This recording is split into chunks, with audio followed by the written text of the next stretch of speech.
Bismillahirrahmanirrahim. Assalamu alaikum. Welcome back to ISP Online Learning Management System, and today is our sixth lecture for the course of Design of Structures. In general, this course is for BSc Civil Engineering final year students, and I myself, Engineer Dr. Muhammad Aslam, Assistant Professor, Department of Civil Engineering, Institute of Southern Punjab, Multan. Today is lecture number 6 and week number 6. As per outcome-based education system, today's lecture topic is directly connected with CLO number 1. In that, CLO number 1 basically is related to the specifications, guidelines, standards, basic design criteria for designing of retaining walls and the bridge components. So again, in our today's lecture, we will discuss about the general design guidelines for designing of bridge components. These are your reference textbooks. And in our today's lecture, we will discuss about the pre-stressing guidelines, pre-stressing different. So in our today's lecture, first of all, we will discuss about the bridge specifications. What are the bridge specifications which we require for the designing of any type of structural component for the bridges, and then we will overview again the basics of pre-stressing and how pre-stressing is utilized in the component of bridges. And then we will discuss about the composite members.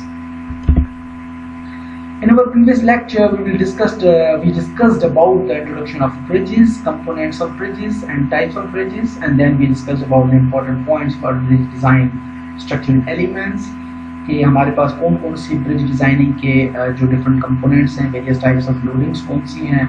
हमने जो है वो transient loadings discuss की, हमने जो है वो permanent loadings discuss की.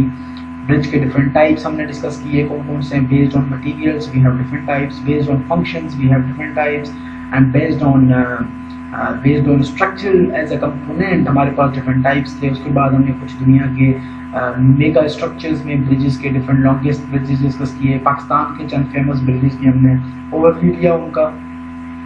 उसके बाद हमने इंपॉर्टेंट गाइडलाइंस के अंदर मजीद स्पेसिफिकेशंस के तहत कि हम जो है वो डिज़ाइन लोड्स किस तरह से अप्लाई करते हैं, जो है वो डिज़ाइन ट्रक्स क्या होती हैं, डिज़ाइन टेंडम्स मेथड क्या होता है, and then we have a design lane loads also हमने डिस्कस किया.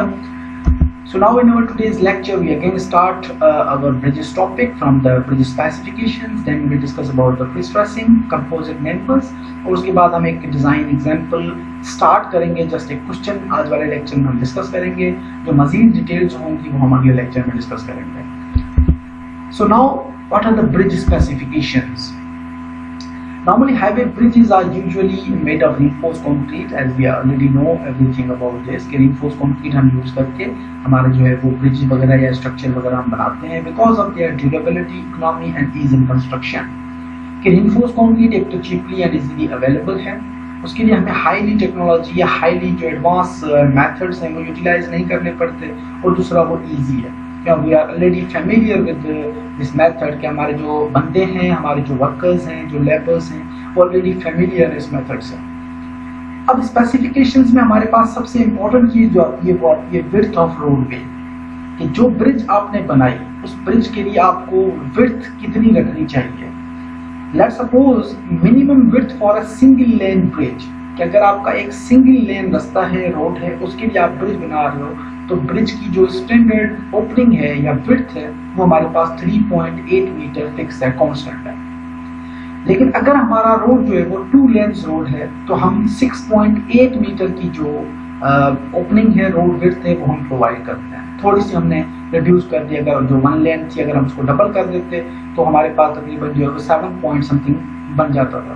तो हमारे पास जो 2 लेन के केस के अंदर हमारे पास स्टैंडर्ड स्पेसिफिकेशंस क्या कहती हैं, 6.8 मीटर आपने प्रोवाइड करना है. Now if you have a 4 lane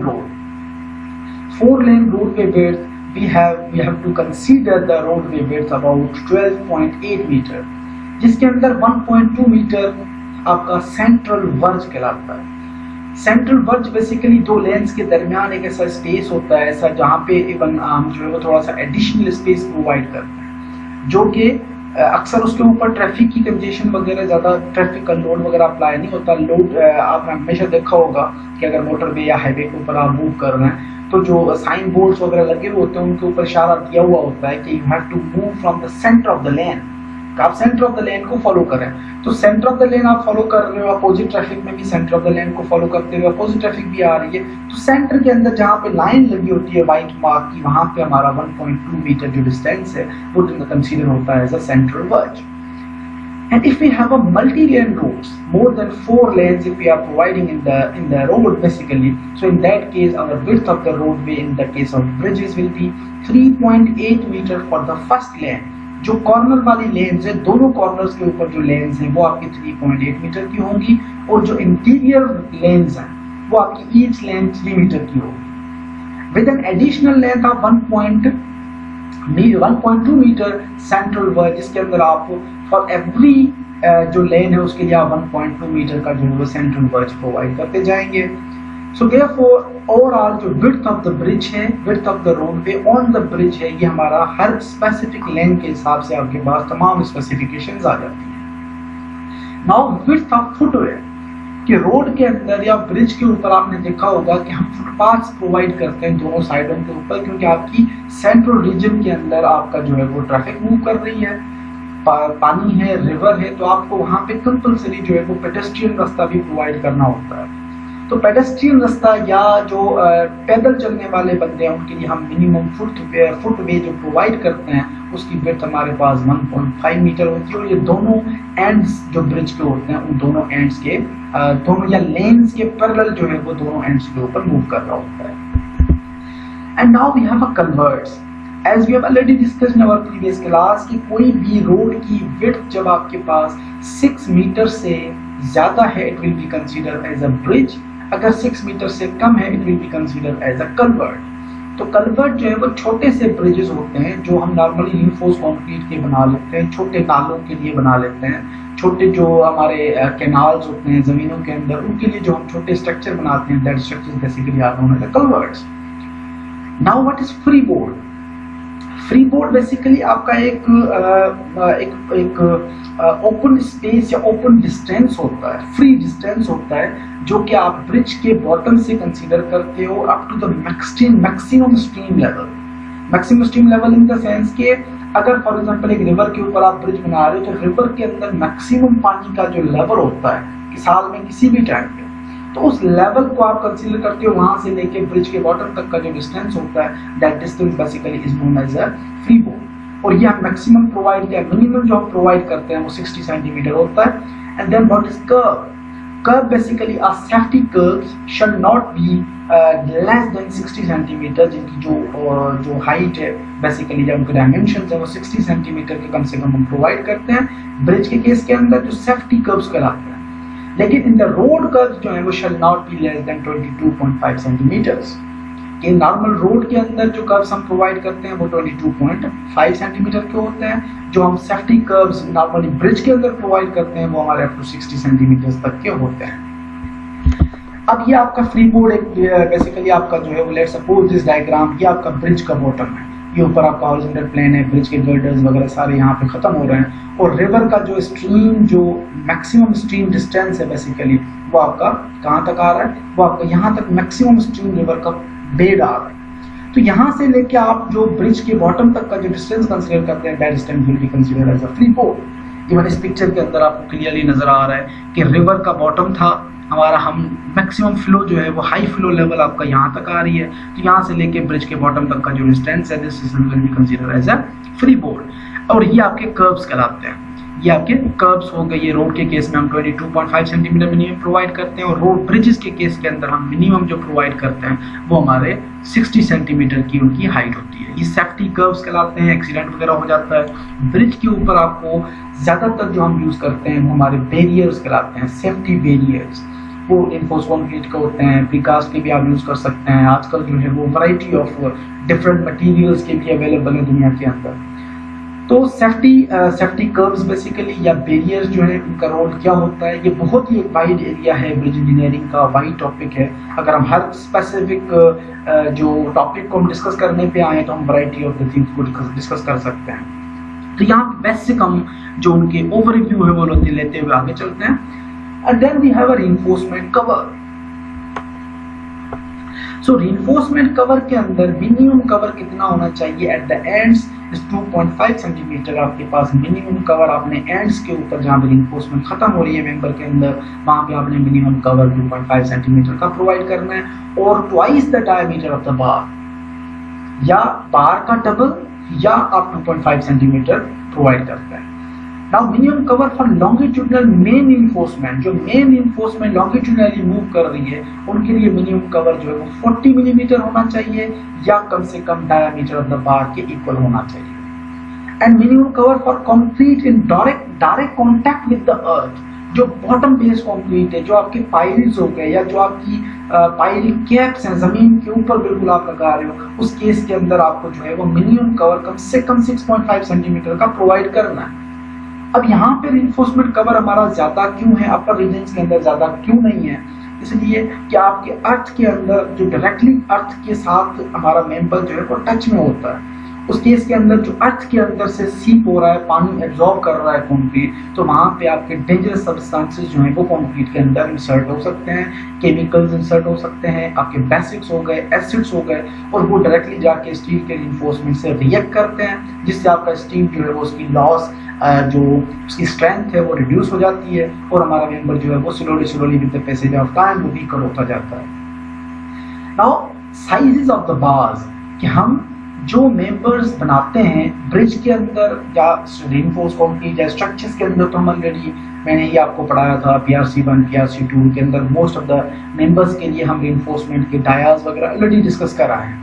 in the case of bridges आप maximum size of the bar जो है वो 45 मिलीमीटर की बार भी आप यूज कर सकते हैं, लेकिन मिनिमम जो है वो अप टू 6 मिलीमीटर आप यूज करते हैं। इससे कम जो है वो अगर अवेलेबल भी है बाजार में तो भी आप जो है वो यूज नहीं करते। मैक्सिमम 45 मिलीमीटर है। इन दोनों के रेंजेस के दरमियान आपके पास 10 millimetre, 12 millimetre, 14, 20, 18 millimetre, 22 millimetre, 25 millimetre, 30 millimetre, जो भी आपको सुटेबल लगती है as per design guidelines, as per design laws, as per design movements आप प्रोवाइड करते हैं।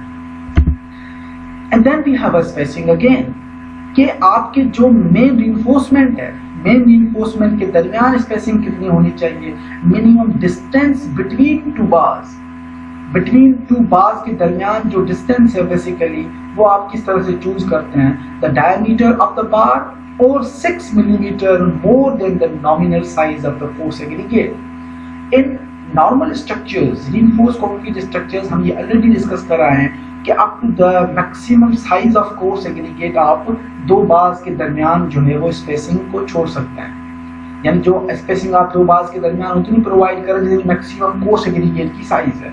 लेकिन in the case of bridges we have standard guideline here कि आपका जो मैक्सिमम कोर्स एग्रीगेट की साइज है उससे आप 6 मिलीमीटर बढ़ा के डिस्टेंस आप छोड़ते हैं, रिलीज करना है आपने for the distance between 2 bars in the case of bridges.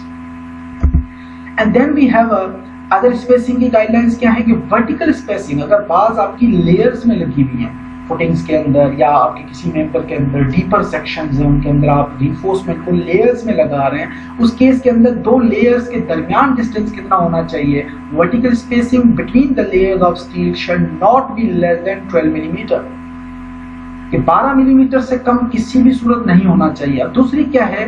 और the diameter of the bar और the maximum size of the aggregate, कि इस केस के अंदर आप maximum size of the aggregate भी चूज कर सकते हैं, diameter of the bar choose कर सकते हैं और 12 मिलीमीटर चूज कर सकते हैं। इन तीनों गाइडलाइंस में से हम चेक करते हैं whichever is the greater value हम वो चूज करेंगे। And then we have a third condition here, spacing of the main bars. Main bars की जो स्पेसिंग है, मेन बार्स के दरमियान जो स्पेसिंग है, that spacing shell not exceed 30 centimetre और ट्वाइस द इफेक्टिव डेप्थ।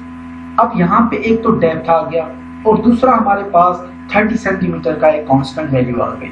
अब इन दोनों केस के अंदर effective depth of the slab and 30 centimetre, दोनों में से जो हमारे पास स्मॉलर वैल्यू होगी वही हमने रीइंफोर्समेंट के लिए स्पेसिंग प्रोवाइड करनी है for the case of main bars. And secondly we have a secondary reinforcement. Secondary reinforcement के दरमियान स्पेसिंग जो है वो शैल नॉट एक्सीड 45 सेंटीमीटर और twice the effective depth whichever is smaller, कि दोनों केस के अंदर हम यहाँ पे सेकेंडरी रिइंफोर्समेंट के लिए मैक्सिमम स्पेसिंग जो है वो 45 सेंटीमीटर दी है, और दूसरी हमारे पास और thrice the effective depth, sorry, और थ्राइस द इफेक्टिव, तीन गुना जो है वो इफेक्टिव डेप्थ का लेते हैं। दोनों में से जो वैल्यू स्मॉलर आती है वो हम चूज करते हैं spacing between the secondary reinforcement. And now we have effective span. Effective span basically आपके जो गर्डर्स होता है, गर्डर की जो लेंथ होती है फ्रॉम द, अगर एक रूम के अंदर आप इस वक्त देखें, आपकी छत के ऊपर देखें, जो आपके दोनों दीवारों के एंड्स हैं, दोनों दीवारों के एंड्स के दरमियान जो आपको बीम नजर आ रहा है, यानी कि सेंटर ऑफ द सपोर्ट से नहीं, यहाँ पे दो स्पैन्स के दरमियान आपको जो डिस्टेंस नजर आ रहा है, that distance will be considered as a effective span. So effective span can be chosen as the center to center of bearing। जो bearing आपके supports हैं, जो आपके रबर पेड्स लगे हुए हैं, उनके सेंटर से लेके दूसरे के सेंटर तक आप डिस्टेंस चूज कर सकते हैं as effective span. And second criteria is the clear span, जो आपको क्लियर नजर आ रहा है रूम के अंदर, जो दोनों सपोर्ट्स के बिल्कुल सरफेस से लेके दूसरे सरफेस तक ये डिस्टेंस हो गया, प्लस इसके अंदर आप इफेक्टिव डेप्थ या centre to centre of supports whichever is smaller, कि centre to centre of support भी कंसीडर कर सकते हैं। उसके बाद आपका क्लियर स्पैन, उसके अंदर आप इफेक्टिव डेप्थ ऐड कर लो, तो आपके पास जो स्पैन बचेगा that span will be considered as an effective span. Now we have a secondary reinforcement. Secondary reinforcement का क्राइटेरिया क्या कहता है? Minimum reinforcement to resist 0.3 times live load bending movement and 0.2 times dead load bearing movement shall be provided as the distribution steel। कि अगर आपका distribution steel अगर required है secondary reinforcement, तो उस केस के अंदर आपके जो मेन लोडिंग्स की वजह से जो डेड लोड्स हैं, डेड लोड्स की वजह से जो मूवमेंट जनरेट हो रही हैं और लाइव लोड की वजह से जो मूवमेंट जनरेट हो रही हैं, उनका आप 0.2 times for the dead load movements and 0.3 times for the live load movement आप चूज करके एज अ क्यूमुलेटिव यूज कर रहे होते हो एज अ सेकेंडरी रिइंफोर्समेंट या as a distribution reinforcement. And now we have a skin reinforcement। अब skin reinforcement basically जो इसका रोल होता है स्किन रिइंफोर्समेंट का, ये एक प्रोटेक्शन लेयर प्रोवाइड करता है कंक्रीट का against the environment, against the जो सरफेस की क्रैक्स होती हैं, कंक्रीट के अंदर जो एक्सपेंशन एंड कॉन्ट्रैक्शन जनरेट होता है ड्यू टू द एनवायरनमेंट, उसकी वजह से जो क्रैक्स आ सकते हैं उनके लिए हम एक रेजिस्टेंस प्रोवाइड करने के लिए हम स्किन रिइंफोर्समेंट यूज करते हैं। Now if the depth of the beam, if the depth of the web beam का या एक बीम का जो सेक्शन है वो बहुत ही ज्यादा डीपर है, इज ग्रेटर देन 1.5 मीटर, यानी डीप बीम्स हैं, अगर उनका बीम का जो सेक्शन है वेब है वो 1.5 मीटर से डीपर है या लॉन्गर है, then we have to provide the skin reinforcement of an area of at least 0.5% of the web area shall be provided on the each face। spacing of the bar shall not exceed 20 centimeter। तो इस case के अंदर हम bars की जो skin reinforcement provide करते हैं और उनका जो स्पेसिंग ये बार्स के दरमियान वो हमारे 20 सेंटीमीटर से कम होनी चाहिए। Now we have a prestressing. अब प्री-स्ट्रेसिंग यहाँ पे डिस्कस करने का जो मकसद था वो ये है कि उनके ब्रिज के केस के अंदर हमारे तमाम एलिमेंट्स जो हम यूज करते हैं, गर्डर्स यूज करते हैं, वो सारे प्री-स्ट्रेस्ड गर्डर्स होते हैं। उस केस के लिए मैंने आपको ऑलरेडी ERC2 के अंदर प्री-स्ट्रेसिंग का पूरा एक लमसम बैकग्राउंड, उसकी पूरी कंप्लीट एक ऑब्जर्वेशन ऑलरेडी मैंने आपको पढ़ाई हुई है। यहाँ पे हम उसको, मुझे पता है कि आपको जो है वो याद भी होंगी, लेकिन यहाँ पे हम जो है उसको दोबारा थोड़ा सा एक ओवरव्यू लेते हैं, फिर हम लीनियर प्री-स्ट्रेसिंग के ऊपर आते हैं जो कि हम यूज करते हैं प्री-स्ट्रेसिंग हमारी इंडस्ट्री के अंदर for the designing of prestressed girders. So what is prestressed concrete? As you all know that pre-stressed concrete basically is a very broad concept, और उसके अंदर हम क्या करते हैं, we have to induce and negative stresses और compressive stresses into the member। क्या हम internal stresses induce कराते हैं member के अंदर to resist the counter forces, कि जो external forces apply हो रही हैं उनको वो internal stresses bear करते हैं। ये concept 1904 के अंदर एक फ्रेजिनेट ने एक concept develop किया था, जो कि उनका आइडिया था कि परमानेंट एक्टिंग फोर्सेस जो है वो कंक्रीट के अंदर इंड्यूस कराए जाएं to resist the elastic forces under loads and was named this as a prestressing. और जैसे फॉर एग्जांपल अब आपको ये ऑलरेडी ध्यान में होगा कि जब हम लोड अप्लाई करते हैं मेंबर के अंदर, मेंबर जो है वो स्ट्रेसेस जनरेट होती हैं। Stresses in the bottom fibre member faces the tensile stresses and the upper face के ऊपर जो है वो कंप्रेसिव स्ट्रेसेस फेस करता है।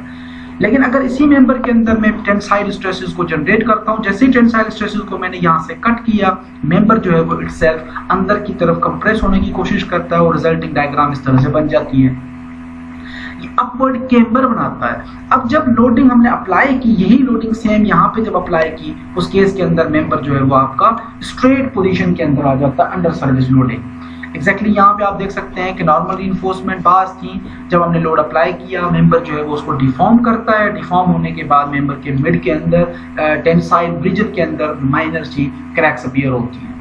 अब जब हमने प्रीस्ट्रेसिंग अप्लाई की, उस केस के अंदर जो है वो under normal dead load conditions member जो है वो नेगेटिव स्ट्रेसेस की वजह से एक कैम्बर डेवलप करता है। जब हम यही लोडिंग इसके ऊपर अप्लाई करते हैं तो फुली सर्विस लोडिंग कंडीशन के अंदर मेंबर आपका बिल्कुल एक स्ट्रेट पोजीशन के अंदर आ जाता है। तो ये था डिफरेंस हमारा कि प्रीस्ट्रेसिंग क्या करता है बेसिकली मेंबर के अंदर। मेंबर के अंदर वो इंटरनल स्ट्रेसेस होने की वजह से मेंबर की जो लोड कैरिंग कैपेसिटी है उसको सिग्निफिकेंटली इंप्रूव कर देता है, उसकी डिफ्लेक्शंस को सिग्निफिकेंटली रिड्यूस कर देता है।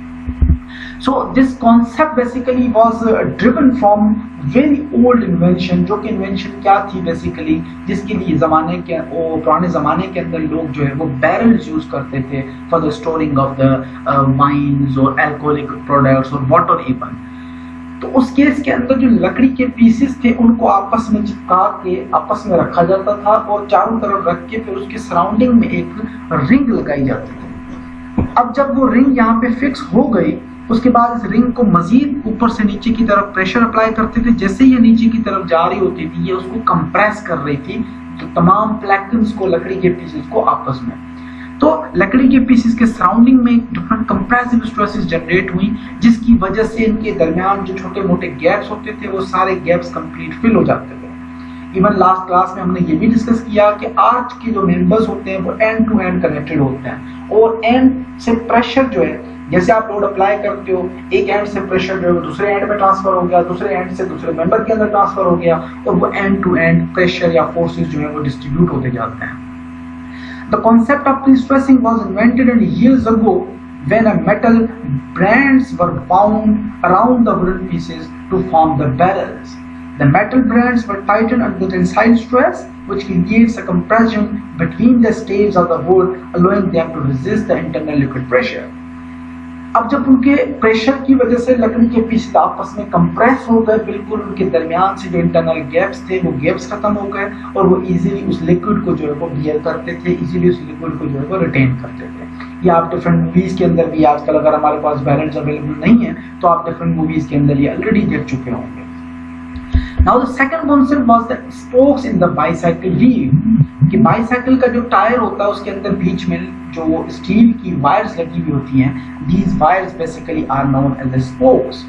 और ये स्पोक्स बेसिकली आपका जो भी आप जहाँ पे भी जा रहे होते हो उस केस के अंदर अगर साइकिल का टायर थोड़ा सा मुड़ जाता है, टेढ़ा हो जाता है, आप दुकान वाले के पास चले गए, वो अलाइनमेंट करता है, अलाइनमेंट में जहाँ पे जो नट लगे हुए होते हैं उन नट को वो टाइट करता है और जैसे इसकी वजह से खिंचाव डेवलप होता है, व्हील आपका पूरा परफेक्टली स्ट्रेट हो जाता है। और ये स्पोक्स बेसिकली ट्रीट कर रहे हैं या स्पोक इस व्हील के लिए एक प्रीस्ट्रेसिंग का रोल प्ले कर रहा है।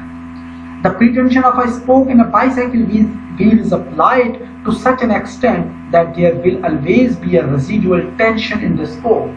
The tensile stress is always present होती है उस spokes के अंदर। अब ये ऑलरेडी हम डिस्कस कर आए हैं the principles of pre-stressing when we have a plain beam। जब आपके पास सिंपल एक PRC या सिंपल एक प्लेन बीम बना हुआ है कंक्रीट का, उसकी एक यूनिफाइड लेंथ है, अगर वो इटसेल्फ आप लेंथ उसकी बढ़ा दोगे बिल्कुल, फॉर एग्जांपल हम 4 फीट का पीस ले रहे हैं, उसके सेंटर पर हमने लोड अप्लाई किया तो वो समहाउ कुछ लोड को रेजिस्ट करेगा, उसके बाद फेल हो जाएगा। लेकिन उसी मेंबर की लेंथ जो है वो मैं 50 फीट लेता हूँ, जिसके अंदर कोई रिइंफोर्समेंट नहीं है, कोई प्रीस्ट्रेसिंग नहीं है, सिंपल कंक्रीट का बना हुआ है, तो जब आप उसको उठाते हुए या आराम से रखते हो तो उसका अपना डेड वेट सेंटर पे इतना होगा कि हो सकता है कि अपने डेड वेट की वजह से सेंटर से टूट जाए। तो उस केस के अंदर हम क्या करते हैं कि normally we have a concrete beam, जब आप उसके ऊपर लोड अप्लाई करते हो, सिंपल बीम, छोटा सा बीम है, 5 फीट 10 फीट का, 10 फीट के अंदर का पीस है, उसके ऊपर हमने लोड अप्लाई किया तो समहाउ इसका अपर रीजन जो है वो कंप्रेशन को फेस करता है, उसका लोअर रीजन जो हाफ से डाउनवर्ड पोर्शन है वो टेंसाइल को फेस करता है। और इसकी हम एक स्ट्रेस डिस्ट्रीब्यूशन डायग्राम बनाते हैं जो कि आपकी ये होती है कि compression stresses at the top fibre and tensile stresses at the bottom fibre किस तरह से जनरेट होती है। या अब कंप्रेशन फोर्सेस हैं, यहाँ पे टेंशन फोर्सेस हैं। हमारा कॉन्सेप्ट क्या कहता है डिजाइन का कि C force is equals to T force, के compression forces must be equal to the tensile forces. अगर दोनों फोर्सेस आपस में इक्वल हैं, structure will be considered as an stable condition. अगर इक्वल नहीं है, आपका मेंबर जो है वो फेल हो जाएगा। अब इसी मेंबर के अंदर, इसी बीम के अंदर हमने नॉर्मल रिइंफोर्समेंट इंट्रोड्यूस करवा दी। जैसे ही नॉर्मल रिइंफोर्समेंट, ये नॉर्मल रिइंफोर्समेंट आ गई, नॉर्मल रिइंफोर्समेंट जो है उसकी लोकेशन के ऊपर एक टेंसाइल फोर्स जनरेट होता है और ऊपर वाले हाफ रीजन के अंदर कंप्रेसिव स्ट्रेसेस जनरेट होती हैं। अब यहाँ पे जो सी फोर्स है, पहले केस में क्या था, इस केस में था कि कंक्रीट जो है वो was good in compression but weaker in tension, तो उस केस के अंदर हमारा मेंबर जल्दी फेल हो जाता था। यहाँ पे हमने टेंशन के लिए स्टील रिइंफोर्समेंट प्रोवाइड कर दी। तो अब tension forces into the steel and compression forces into the concrete must be counter balance each other. अगर वो दोनों काउंटर बैलेंस नहीं कर रहे, structure will be in unstable condition. अब आते हैं थर्ड केस के ऊपर कि थर्ड केस के अंदर नॉर्मल रिइंफोर्समेंट्स भी हैं यहाँ पे सेंटर के अंदर, और हमने साथ में एक प्री स्ट्रेसिंग फोर्स अप्लाई कर दिया। जैसे हम प्री स्ट्रेसिंग फोर्स अप्लाई करते हैं, मेंबर जो है वो इटसेल्फ वही बिहेव करता है, उसका अपर रीजन जो है वो एज अ कंप्रेसिव को फेस करता है, लेकिन बॉटम रीजन जो है वो टेंसाइल को फेस करता है। लेकिन वो किस केस में फेस करता है, जब रिजल्टिंग स्ट्रेसेस के केस में। लेकिन नॉर्मली क्या था कि ये हमारे पास जो है वो एक सेक्शन है इसी बीम का, लोड अप्लाई हुआ, ये टोटल सेक्शन हम इसको कंसीडर कर रहे हैं एज अ कंप्रेशन। क्यों, इस पे आते हैं कि क्वेश्चन क्या कह रहा था पीछे वाले क्राइटेरियाज के अंदर कि हम इसको डिस्ट्रीब्यूट कर रहे थे हाफ के अंदर कि upper region is facing a compressive stresses and bottom region is facing a tensile stresses, और इसकी डिस्ट्रीब्यूशन हमारे पास ये आ गई कंप्रेसिव स्ट्रेसेस, ये टेंसाइल स्ट्रेसेस, जबकि इस लोड की वजह से जनरेट हुए, ये स्ट्रेसेस इस लोड की वजह से जनरेट हुए। अब प्री स्ट्रेसिंग बेसिकली क्या करता है, प्री स्ट्रेसिंग क्योंकि ओवरऑल तमाम सेक्शन को कंप्रेस कर रहा है, ओवरऑल पूरे मेंबर के अंदर दोनों डायरेक्शन से नेगेटिव स्ट्रेसेस को इंड्यूस करा रहा है, तो यहाँ पे हमारे पास एक नेगेटिव स्ट्रेसेस डेवलप हुए। उस केस के अंदर जब हम रिजल्टिंग स्ट्रेसेस निकालते हैं कि comparative stresses due to this load and comparative stresses due to prestressing, दोनों को हमने ऐड किया तो यहाँ पे जो स्ट्रेसेस है वो कंपैरेटिव स्ट्रेसेस डबल हो गई, लेकिन टेंसाइल स्ट्रेसेस का सम जो है वो 0 हो गया। Therefore this whole section basically is facing a comparative stresses.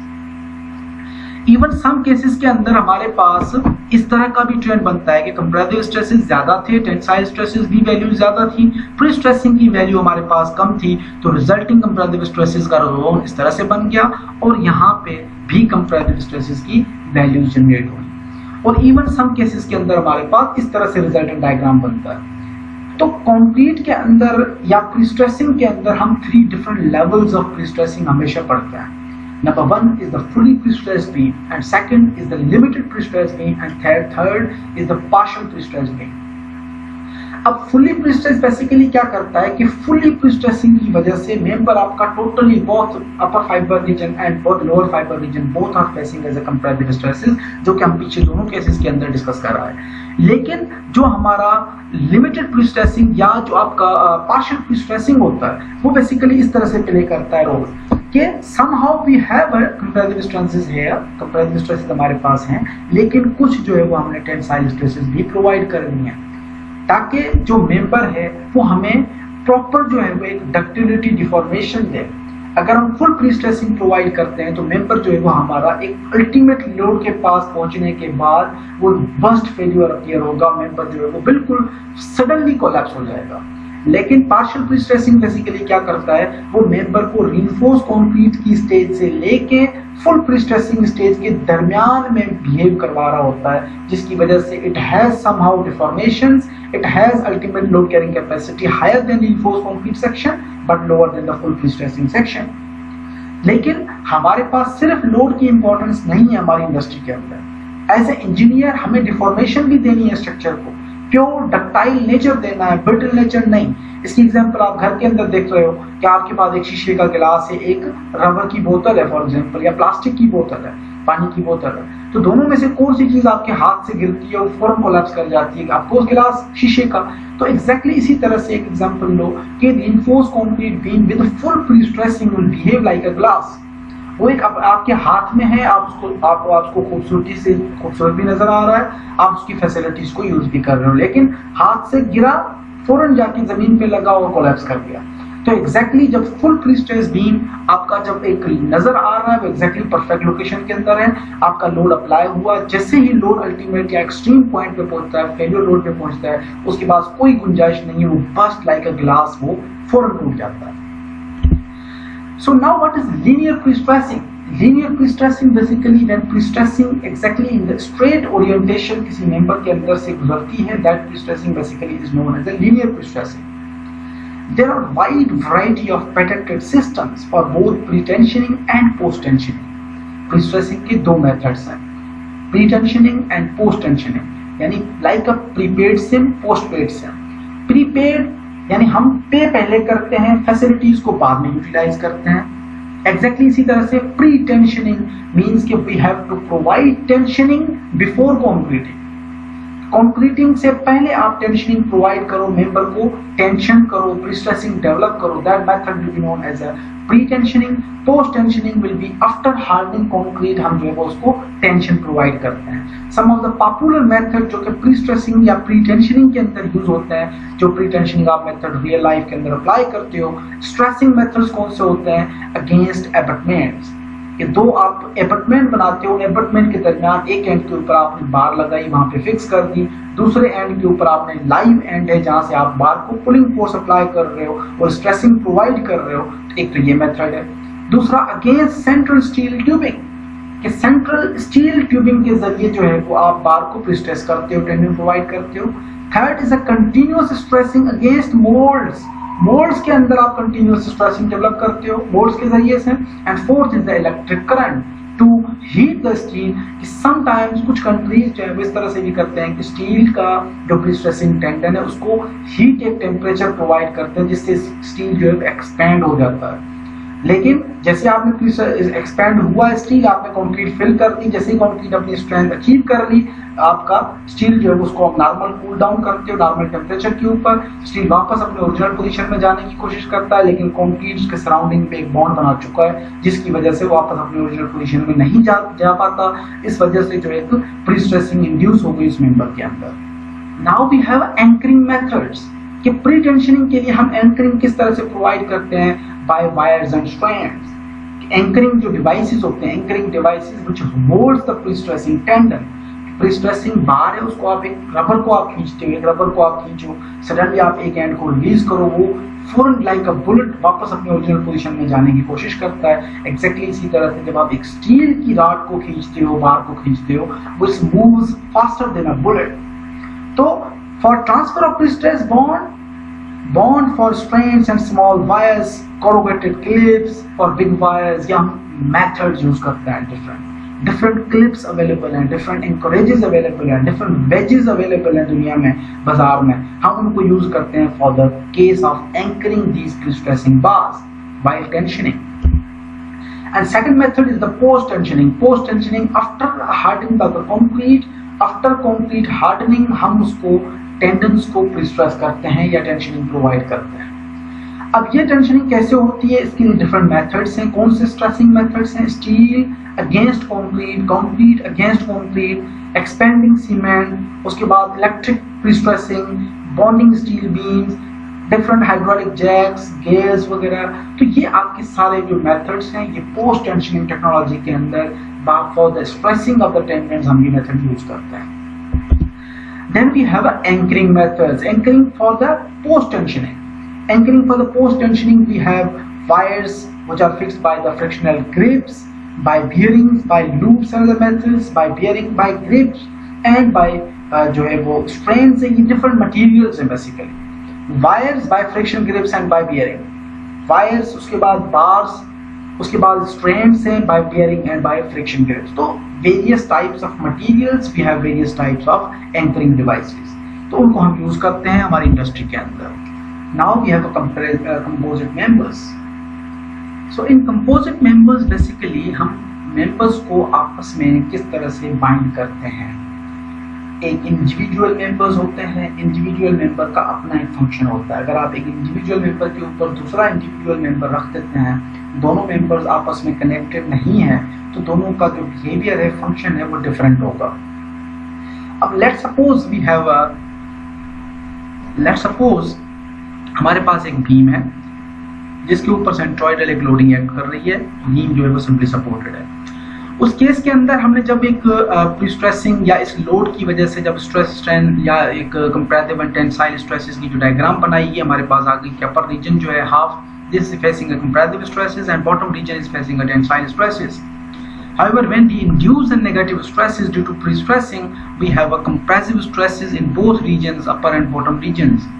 तो स्ट्रेसेस के प्री-स्ट्रेस की वजह से जो कंप्रेशन स्ट्रेसेस इंड्यूस हुए और ये हमारे पास है ड्यू टू एक्सटर्नल मूवमेंट, जो कि एक था डेड लोड की वजह से, एक था लाइव, एक डेड लोड की वजह से, एक प्री-स्ट्रेसिंग की वजह से, एक लाइव लोड की वजह से. तो ये हमारे पास जो है वो कंप्रेशन एंड टेंशन और रिजल्टिंग स्ट्रेसेस हमारा जो है वो अपर रीजन के अंदर कंप्रेसिव स्ट्रेसेस डेवलप हुई और बॉटम रीजन के अंदर भी कंप्रेसिव स्ट्रेसेस डेवलप हुई. तो ये था हमारा एक इंडिविजुअल मेंबर का कि इंडिविजुअल मेंबर अंडर प्री-स्ट्रेसिंग किस तरह से स्ट्रेस और उसके टॉप फाइबर के अंदर और बॉटम फाइबर के अंदर डिस्ट्रीब्यूट होते हैं.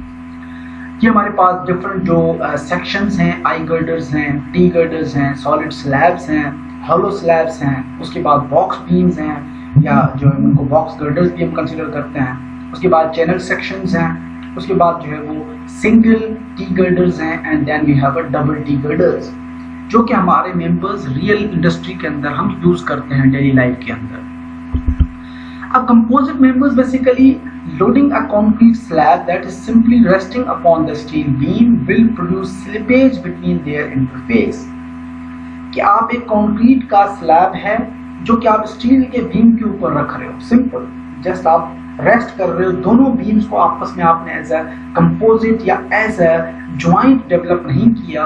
उस केस के अंदर जैसे आपकी लोडिंग अप्लाई होगी, ऊपर वाला मेंबर जो नीचे वाले के साथ एक फ्रिक्शन जनरेट करेगा, दोनों मेंबर्स हिल रहे होंगे, मूव कर रहे होंगे, स्लिपेज डेवलप हो सकता है.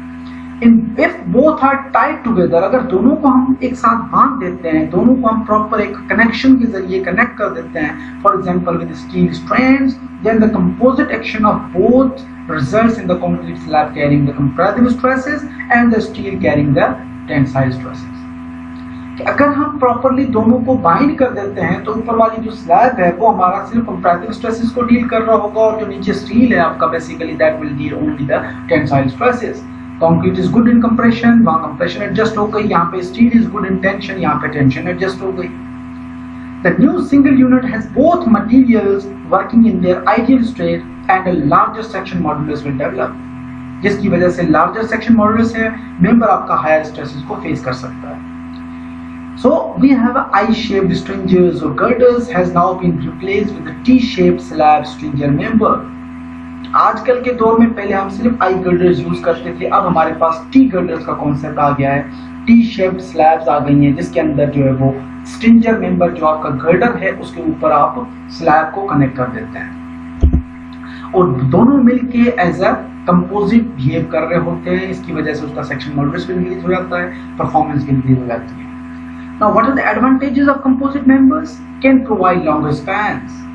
क्या आप कंपोजिट मेंबर को यूज करके आप लॉन्गर स्पैन्स भी बना सकते हैं, स्टिफर क्रॉस सेक्शंस भी बना सकते हैं, reduction of live load deflections भी रिडक्शन इन डिफ्लेक्शन अचीव कर सकते हैं, हायर लोड के ऊपर लोअर डिफ्लेक्शन रिजल्ट करती हैं. उसके बाद increase in overall load capacity, कि ओवरऑल लोड जो कैपेसिटी जो एक्ट कर रही है मेंबर के अंदर इंडिविजुअल के ऊपर जो एक्ट कर रही थी वो एज अ कंपोजिट दोनों मेंबर जो है वो हायर लोड को सस्टेन कर सकते हैं.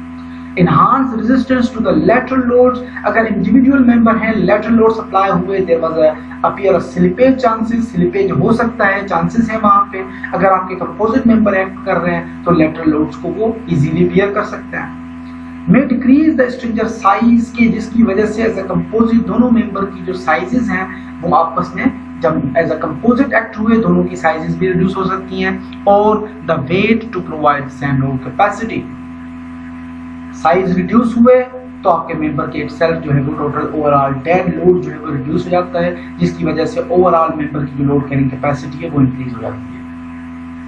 अब यहाँ पे हमारे पास एक इंडिविजुअल स्लैब है, डायरेक्टली रेस्ट कर रही है बीम के ऊपर, हम इंडिविजुअली ट्रीट कर रहे हैं, इनके दरमियान स्लिपेज के चांसेस हैं। जब आप लोड अप्लाई करते हो, इसका स्ट्रेस स्ट्रेंथ या इसकी upper fibre stresses and lower fibre stresses जो हैं वो एक अलग डायग्राम बन गई, बीम की अपर स्ट्रेसेस और लोअर स्ट्रेसेस की डायग्राम अलग बन गई। अब इस चीज के अंदर जब हमने कनेक्शन प्रोवाइड किया, दोनों को हमने आपस में कंपोजिट के तौर पे एक्ट करवाया, तो यहाँ पे हमारा जो कंपोजिट के अंदर नो स्लिपेज चांसेस हैं, रिजल्टिंग जो स्ट्रेसेस हैं वो बेसिकली आपकी डिफरेंट हो जाती है। टॉप फाइबर के अंदर स्ट्रेसेस दूसरी हैं, यहाँ पे बॉटम फाइबर के अंदर स्ट्रेसेस या स्ट्रेंथ्स डायग्राम चेंज हो जाती है, एज अ कंपोजिट बिहेव कर रही हैं, और यहाँ पे एज अ कंपोजिट है, यहाँ पे एज अ इंडिविजुअल मेंबर्स हैं। तो एज अ कंपोजिट के अंदर we have a variety of advantages, higher load carrying capacity है, लेस डिफ्लेक्शंस हैं, स्टिफर क्रॉस सेक्शंस हैं, लॉन्गर स्पैन्स आप बना सकते हो। उसके बाद टोटल मेंबर की stringer basically is a girders, girder की साइजेस भी रिड्यूस हो जाती हैं, गर्डर के साइजेस की रिड्यूस होने की वजह से उनका अपना डेड वेट जो है वो खत्म हो जाता है। तो कंपोजिट के we have other many also objective जो है वो ऑब्जर्वेशंस हैं, अदर उसके बहुत सारे एडवांटेजेस भी हैं, उसके फायदे भी बहुत सारे हैं। If we are considering again the composite members, the effective flange width. अब फ्लेंज बेसिकली क्या होती है इस मेंबर के अंदर, अगर हम पीछे देखें तो ये आपका जो मेंबर है, स्लैब है, बेसिकली ये एज अ फ्लेंज है ऊपर, ये आपका वेब कहलाता है। वेब और फ्लेंज के ऊपर दोबारा भी हम आते हैं। द इफेक्टिव फ्लेंज विड्थ, जो अपर फ्लेंज है, टॉप फ्लेंज है, basically is different for interior stringer then for the exterior stringer. अगर एक्सटीरियर गर्टर है, आपका बाहर वाला गर्टर है, बाहर की तरफ है, तो स्लैब जो उसके ऊपर रेस्ट कर रही है उसकी जो इफेक्टिव फ्लेंज विड्थ है वो डिफरेंट होगी। अगर सेंटर के अंदर कहीं गर्टर है, इंटीरियर गर्टर है, उसके लिए आपकी इफेक्टिव फ्लेंज विड्थ जो है वो डिफरेंट हो जाती है। So what are the guidelines we have for interior stringer और girder? The effective flange width is the smallest of के 3 क्राइटेरियाज, इन तीनों में से जो स्मॉलर वैल्यू होगी वो हम कंसीडर करते हैं 1/4 ऑफ द स्पैन लेंथ, जो टोटल स्पैन की लेंथ है उसका 1/4, and second is the centre to centre distance between stringers. इस स्ट्रिंजर के सेंटर टू सेंटर जो डिस्टेंस था उसको हम ट्विस्ट करके सिलेक्ट करके एग्जैक्टली एज अ फ्लेंज के तौर पर ट्रीट करें, and second is the third is the 12 time the minimum thickness of the slab. आप तीनों वैल्यूज निकालते हो, जो लोएस्ट वैल्यू है वो आपकी effective flange width for the case of interior stringers और गर्डर्स कंसीडर होती है। And now we have exterior stringer. अगर एक्सटीरियर केस आ जाता है, इस केस के अंदर effective flange width is the smallest of number 1/12 of the span length. पहले केस में क्या था 1/4 ऑफ द स्पैन लेंथ, यहाँ पे एक्सटीरियर के लिए है 1/12 of the span length, and second is the half distance between stringers, यहाँ पे था full distance between the stringers, and third था 6 times minimum slab thickness for the exterior जो है वो एक्सटीरियर स्ट्रिंजर्स के लिए, और यहाँ पे हमारे पास था 12 times minimum thickness for the slab in the case of interior stringers. अब ये हमारे पास एक स्टील का गर्टर है, इसके ऊपर हमने स्लैब बनाई है। ये slab basically is consider as a जो है flange, this will be consider as a web, and this will be consider as a lower flange. अब ये हमारे पास इफेक्टिव लेंथ है या इफेक्टिव फ्लेंज की जो विड्थ है फॉर द इंटीरियर केस, हमारे पास 3 गाइडलाइंस थी, उन तीनों को हमने कंसीडर किया। इन द केस ऑफ एक्सटीरियर हमारे पास यहाँ पे एक एज यहाँ पे आ जाती है, एक एज यहाँ पे चली जाती है। इस केस के अंदर हमारे पास इफेक्टिव फ्लेंज विड्थ जो है वो यहाँ से लेके हम यहाँ तक कंसीडर कर रहे होते हैं, या यहाँ से लेके यहाँ तक आप कंसीडर कर रहे होते हो। तो इस केस के अंदर हमारे पास वैल्यूज जो है वो डिफरेंट हो जाती हैं, इस केस के अंदर हमारे पास वैल्यूज या आइडेंटिफिकेशन जो है वो डिफरेंट हो जाती है। Now, what are the benefits of the composite members or composite beams and girders? The benefit of composite construction that are realized by steel concrete beams are much the same for the composite prestressed beams. कि steel और concrete का as a composite use होना और उसके साथ prestress का as a composite use होना, दोनों की जो एडवांटेजेस हैं वो क्वाइट सिमिलर हैं, और दोनों की जो एक अचीवमेंट है वो बहुत ही ज्यादा बेनिफिशियल है in the industry, in the construction industry. The composite slab girder section offers greater flexural strength than if the two members were acting independently. अब जाहिर सी बात है एज अ दोनों मेंबर्स को एज अ कंपोजिट बिहेव कराना, उसकी performance दूसरी है, उसका फंक्शन दूसरा है, उसकी जो बिहेवियर है वो दूसरा होगा। एज अ इंडिविजुअल दोनों बिहेवियर्स का जो मेंबर्स का बिहेवियर है वो डिफरेंट होगा। Composite action is gained through the incorporation of steel tie which binds the deck to the girder, serving the same function as the shear stud connectors. जिस तरह से हम स्टील के कंपोजिट मेंबर्स के अंदर हम कनेक्टर्स यूज करते हैं, स्टड कनेक्टर्स यूज करते हैं, इस केस के अंदर हमारे जो स्टील के मेंबर में से या जो आपका बीम के मेंबर है, गर्डर का मेंबर है, उस गर्डर के मेंबर में से हम डिफरेंट जो है वो टाइज बार्स बाहर छोड़ते हैं, रिलीज करते हैं अपर एंड के ऊपर, और जब वो स्लैब आपके ऊपर वाली बन रही होती है तो ये टाइज जो बीम्स रेनफोर्समेंट्स हैं ये आपकी उस स्लैब के अंदर इंसर्ट हो जाती हैं, और जिसकी वजह से ये दोनों एज अ कंपोजिट के तौर पे बिहेव कर रहे होते हैं। सो कंपोजिट एक्शन जो है वो हम टाइज के जरिए बना सकते हैं। The design of composite prestress beam also has the similarities with the section moment of inertia and the neutral axis being calculated just as for the steel concrete beams. Similar methods आप use करके इनको identify कर सकते हैं। Although an eye girder shape is shown in figure below, other beams such as bulb T-girders were shown in the earlier pictures. T-girders, box girders वो हम already discuss कर रहे हैं पीछे। यहाँ पे हमारे पास जो है वो सिंपल आई सेक्शन आपको यहाँ पे नजर आ रहा है। आई सेक्शन आपको यहाँ पे ये आपका आई गर्डर है, इसके ऊपर जो है वो हमने एक स्लैब बनाई है। Flange width, effective flange width of the top flange या टॉप स्लैब जो है उसकी इफेक्टिव फ्लैंज विड्थ आपके पास है। यहाँ पे आपने एक steel as a tie connector use किया है स्टड कनेक्टर के तौर पे।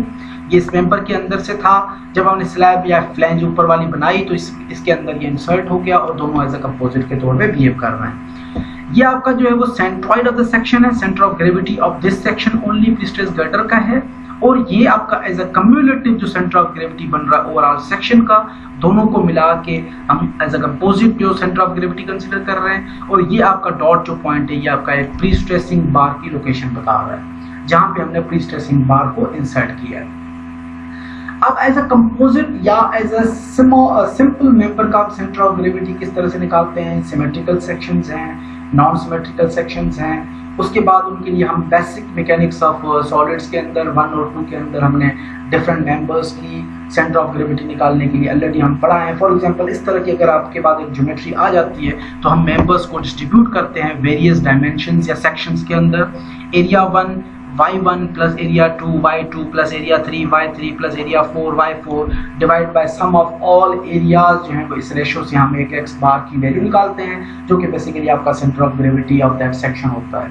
इंडिविजुअल सेक्शन का सेंटर ऑफ ग्रेविटी अलग होता है। जब आपके दो सेक्शन आपस में कंपोजिट के तौर पे एक्ट कर रहे हैं, उनका सेंटर ऑफ ग्रेविटी जो है वो डिफरेंट हो जाता है।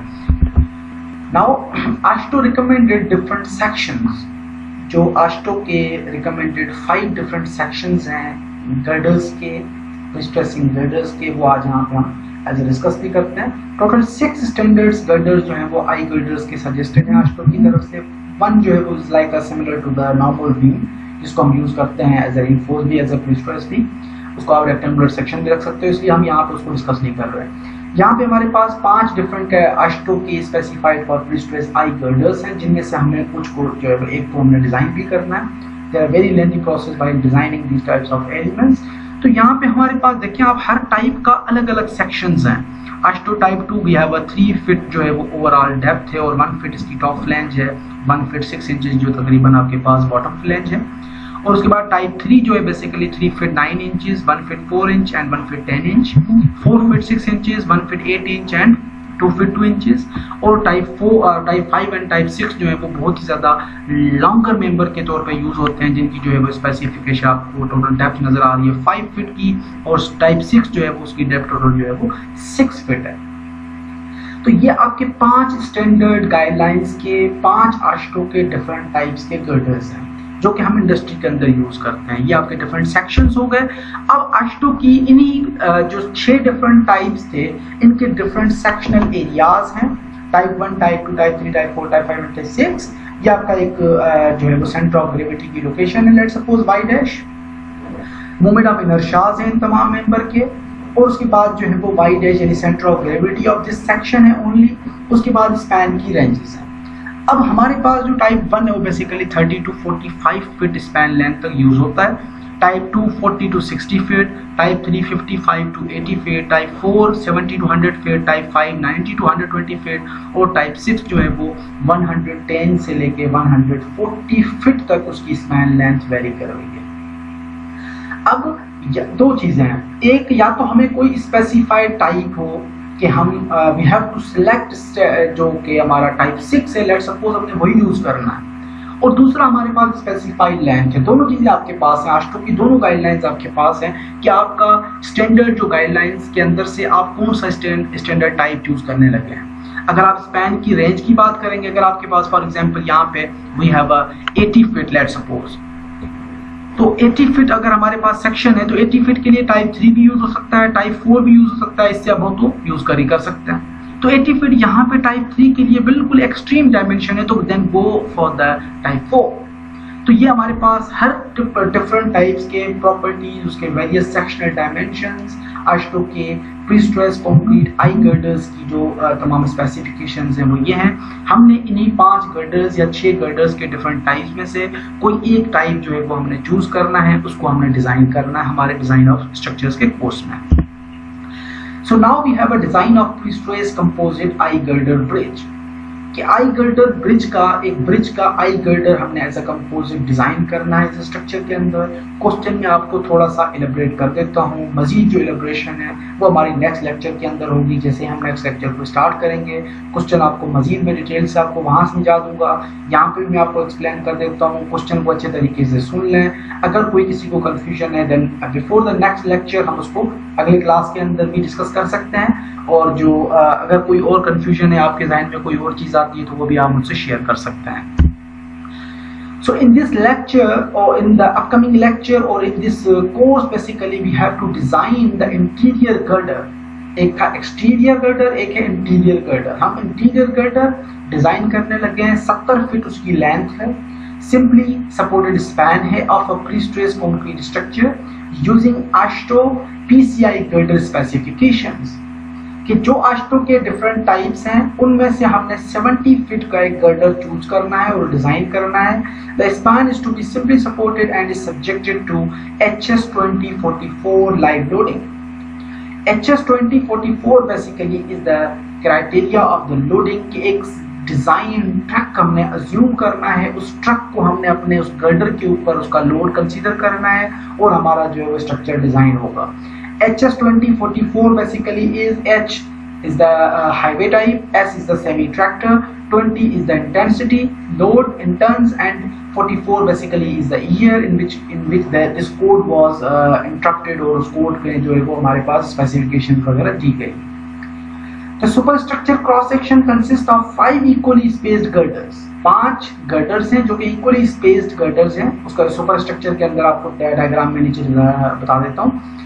With concrete barriers over each fascia girders। जो कॉर्नर गर्डर्स हैं उनके ऊपर 2 कंक्रीट के बैरियर्स लगे हुए हैं। 2 traffic lanes are carried by the bridge, कि ओनली हम 2 जो है वो ट्रैफिक लेन्स को कंसीडर कर रहे हैं। Now what are the given conditions? We have a simply supported span. Design length of the design span length is equal to 70 feet. We have type 3 AASHTO PCI girder कि जो हम specifications discuss कर रहे हैं पीछे कि इसके अंदर हमारे पास जो टाइप 3 था वो बेसिकली 55 टू 80 फीट तक है, और टाइप 4 जो है वो 70 से लेके 100 फीट तक का है। तो 70 फीट हमने डिस्कस करना है, तो type 3 is the suitable choice. लेकिन टाइप 4 जो है वो 70 से स्टार्ट हो रहा है, तो don't go for this, will be expensive for us. तो हमने टाइप 3 गर्डर जो है वो डिस्कस किया। उसके बाद HS 2044 लाइव लोडिंग है, बैरियर का कंक्रीट का एरिया हमें गिवन है, स्टील की यील्ड स्ट्रेंथ गिवन है, कंक्रीट की कंप्रेसिव स्ट्रेंथ गिवन है, वियरिंग कोर्स जो टॉप जो ब्रिज के ऊपर जो आप एक लेयर बिछा रहे हो, वियरिंग सरफेस बिछा रहे हो, जो आपकी बिटुमिनस लेयर बिछा रहे हो, that layer basically is 2.5 inches thicker. Deck and girder are made of the same strength. Concrete जो डेक की है स्लैब और गर्डर के अंदर जो यूज हुई है वो सेम स्ट्रेंथ की कंक्रीट है। These are the somehow we have AASHTO HS 2044 trucks, live loading trucks के जो assume होते हैं HS 2044 live load। ये आपके पास 32 जो है वो अपना किलो पाउंड का जो लोड है, 32 किलो पाउंड। अपर टायर जो फ्रंट टायर है बेसिकली 8 किलो का है, 8 किलो पाउंड का है बेसिकली। और यहाँ पे आप देख सकते हैं कि ये आपके पास 14 फीट का डिस्टेंस है from this tier two this tyre, और 14 फीट 30 इंचेस का जो डिस्टेंस है ये वेरी करता है, 14 फीट से लेके 30 फीट तक का जो है वो ये ट्रक का टायर डिस्टेंस जो है वो वेरी करता है। इसी तरह से आपके पास ये एक और HS2044 के लाइव लोड ट्रक हैं। डिज़ाइन डिफरेंट कंडीशंस है हमारे पास, हमने इनमें से कोई एक ट्रक जो है वो चूज़ करना है और हमारे स्टैंडर्ड जो है वो एग्जाम्पल को आगे डिज़ाइन करना है। और ये हमारे पास ये भी अगेन HS2044 लाइव लोडिंग के ट्रक हैं। ये आपको नीचे वाला भी ट्रक नज़र आ रहा है। हर टायर के अंदर से, हर टायर की स्पेसिफिकेशंस के हिसाब से लोडिंग उसकी वेरी कर रही है। यहाँ पे आपके पास 3 टायर व्हील्स हैं और यहाँ पे आपके पास जो है वो 5 व्हील्स हैं। उस हिसाब से हमने 5 लोड सप्लाई करना है। और ये आपके पास ओवरऑल एक ब्रिज का कंप्लीट स्पैन है, जिसके अंदर आप देख सकते हैं कि 4 बेज हैं, 5 गर्डर्स हैं, इक्वली स्पेस्ड गर्डर्स। हमने एक इंटीरियर डिज़ाइन करना है, इंटीरियर जो है वो स्ट्रिंजर या इंटीरियर गर्डर, आई गर्डर। हर स्पैन के दरमियान जो डिस्टेंस है हर गर्डर के दरमियान वो 7 फीट 3 इंचेस का है। टोटल यहाँ से लेके यहाँ तक डिस्टेंस आपके पास 29 फीट का है। ओपनिंग ऑफ द ब्रिज जो है वो 32 फीट की है। सेंट्रॉइडल डिस्टेंस से लेके ओपनिंग डिस्टेंस 16 फीट के दो जो है वो लेंस हैं। 1 फीट 9 इंच का आपका बैरियर की थिकनेस है ओवरऑल, और सेंटर ऑफ गर्डर से लेके जो ओवर हैंगिंग पोर्शन है वो 3 फीट 3 इंचेस का है। तो ये तमाम चीज़ें जो है वो हमने कंसीडर करनी है। Again we will discuss this question in detail. इस क्वेश्चन को आप देख लें, हमारे नेक्स्ट क्लास के अंदर मजीद मैं आपको इसको समझाऊंगा सारे डेट्स के अंदर। तो उसके बाद जो है हम इसका डिज़ाइन स्टार्ट करने लगेंगे। So now connecting to this lecture, we have assignment number 6, which is related to the CLO number 1. Explain the bridge specifications in detail. कि ब्रिज की स्पेसिफिकेशन मैं आपको एडिशनल डॉक्यूमेंट भी प्रोवाइड करूंगा कि जो हमने रोड की विड्थ वे ओपनिंग कितनी होनी चाहिए, उसके बाद जो पेडेस्ट्रियन वे है वो कितना होना चाहिए, रिइंफोर्समेंट की गाइडलाइंस क्या हैं, स्पेसिंग्स की गाइडलाइंस क्या हैं, स्किल रिइंफोर्समेंट्स की गाइडलाइंस क्या हैं, वो तमाम चीज़ें आपने डिस्कस करनी है, डिटेल में एक्सप्लेन करनी है। And second, what is meant by composite members, explain in detail it's functions and criterias. कि कंपोजिट मेंबर्स क्या होते हैं, इसके लिए आप हेल्प ले सकते हैं नेट से, डिफरेंट बुक्स से, कि कंपोजिट मेंबर्स क्या होते हैं, इनको एक्सप्लेन करना डिटेल के अंदर, उसके फंक्शंस क्या हैं, डिफरेंट क्राइटेरियाज क्या हैं। उसके अंदर जो है वो आपने आई सेक्शंस भी कंसीडर करने हैं, गर्डर्स के 506 टाइप जो है उनकी ड्राइंग्स भी बनानी है, और उसके बाद जो सेक्शन को भी एक्सप्लेन करना है। That's all for today, thank you very much.